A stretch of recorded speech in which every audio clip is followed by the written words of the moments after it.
এই অসাধারণ মজার শাহি ফ্লেভারের বোরহানি যে এত সহজে বাসায় বানিয়ে নেওয়া যায় তা আপনারা একবার বাসায় না বানালে বুঝতেই পারবেন না কতটা সহজ এই বোরহানিটা বানানো।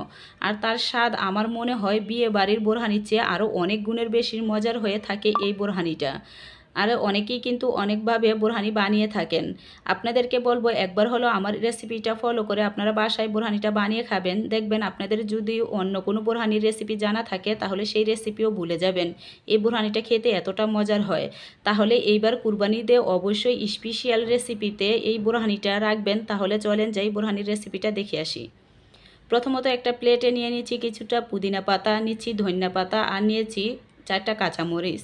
আমি পানি দিয়ে ভালোভাবে ধুয়ে পানিটা ঝরিয়ে নিয়েছি।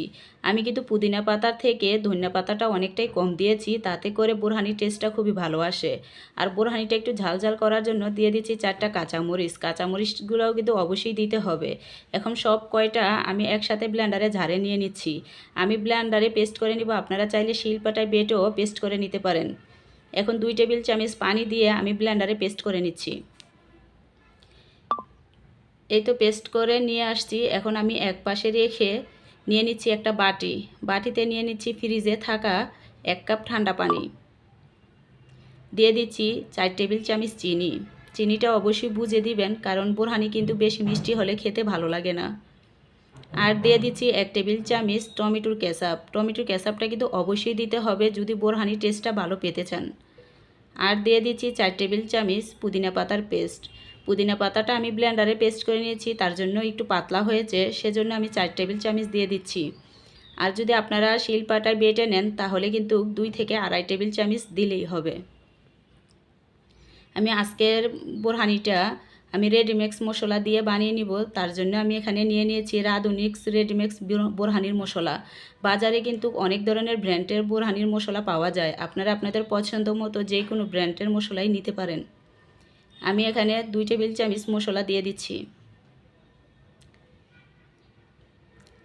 নিয়ে এখন আমি ভালোভাবে মিশিয়ে নিচ্ছি। আর অবশ্যই কিন্তু ভালোভাবে মিশাতে হবে যাতে করে চিনিটা ভালোভাবে গলে যায়। এই বোরহানিটা বানানো একেবারেই সহজ, যদি উপকরণগুলো ঘরে থাকে তাহলে 4 থেকে 5 মিনিটের ভিতরেই আপনারা এই বোরহানিটা বানিয়ে খেতে পারবেন। বোরহানিটা খেতে কিন্তু অসাধারণ মজার হয়। আমি এখন নিয়ে নিচ্ছি টক দই। এখানে আমি 3 কাপ পরিমাণে টক দইগুলো কিন্তু আমি বাসায় বানিয়ে নিয়েছি। আপনারা যদি টক দই রেসিপিটা দেখতে চান তাহলে কিন্তু ভিডিওটা দেওয়া আছে, আপনারা দেখে আসতে পারেন। এখন আমি একটা বড় বাটিতে টক দইটা নিয়ে নিচ্ছি। আমি এখানে 3 কাপ পরিমাণে টক দই নিয়েছি।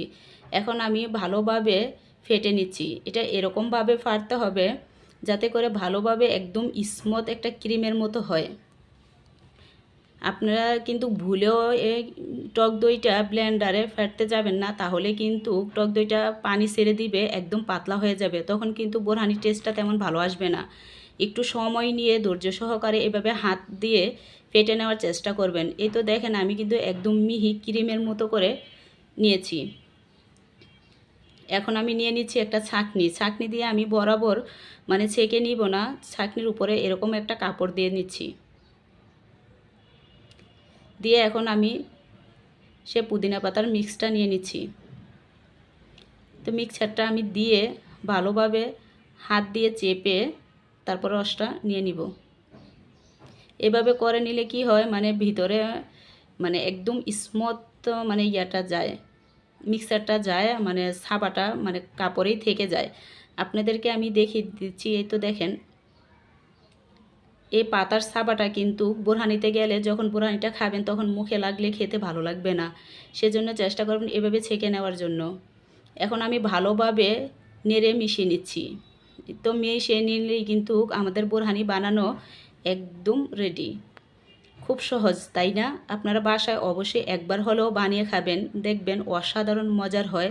আর এই রেসিপিটা কয়েকদিন পর পরই বানিয়ে খাবেন। তো দেখেন আমি চামচ দিয়ে নেড়ে আপনাদেরকে দেখিয়ে দিচ্ছি। একবারে পারফেক্ট ঘনত্বটা হয়েছে, একদম পাতলা হয় নাই আবার একদম বেশি ঘন হয় নাই, একদম পারফেক্ট হয়েছে। এখন আমি একটা ঝোঁকে নিয়ে নিয়েছি। এখন আমি একটা গ্লাসও ঢেলে দেখিয়ে দিচ্ছি। দেখেন আপনারা ঢালা দেখেই হয়তো বুঝতেছেন একদম পারফেক্ট ঘনত্ব কিন্তু হয়েছে এই বোরহানিটা। দিয়ে দিচ্ছি একটু পুদিনা পাতা, দিয়ে আমি সাজিয়ে নিয়েছি গ্লাসটা, কারণ দেখতে সুন্দর হলে কিন্তু খেতেও ভালো লাগে। একদম পারফেক্ট মানে শাহি ফ্লেভারের বোরহানি। যদি আপনারা বিয়ে বাড়ির চেয়ে আরও অনেক মজার মানে বোরহানি খেতে চান, তাহলে অবশ্যই আমার রেসিপিটা ফলো করে আপনারা বাসায় একবার হলেও বানিয়ে খাবেন। আর কীরকম হয়েছে কমেন্টে জানাবেন। আশা করি আপনাদের অনেক ভালো লাগবে। আর যদি ভালো লেগে থাকে তাহলে প্লিজ একটা সাবস্ক্রাইব দিয়ে পাশে থাকবেন। আজ বিদায় নিচ্ছি, খোদা হাফেজ।